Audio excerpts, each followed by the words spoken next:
Facebook stock is starting to move up. Why? Because the analysts are starting to like the company. Chris, Facebook is making a lot of changes with its news feed, starting to make more money there. But is this going to turn off their loyal users? You're right. Facebook really is starting to generate revenue from its mobile initiatives. In the last quarter, they generated around $150 million in revenue. That was way above the street expectations. Many on the street were looking for 50 or 60 million.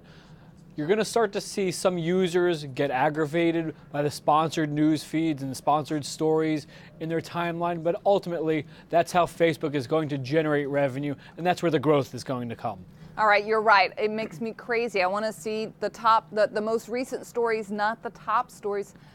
But is that going to be a lag time? Do you think maybe 6 months from now we're going to see those active users come down as a result of this? Facebook is trying to do its best between generating revenue from its mobile initiatives as well as the desktop and keeping the user experience as friendly and as ad-free as possible.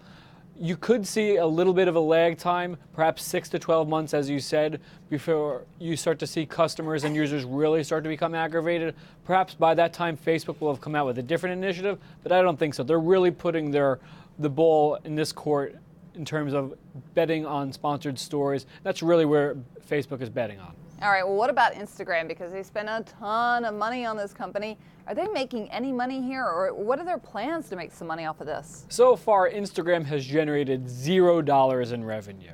Facebook spent a lot of money on this company, close to $800 billion in cash and stock when all is said and done.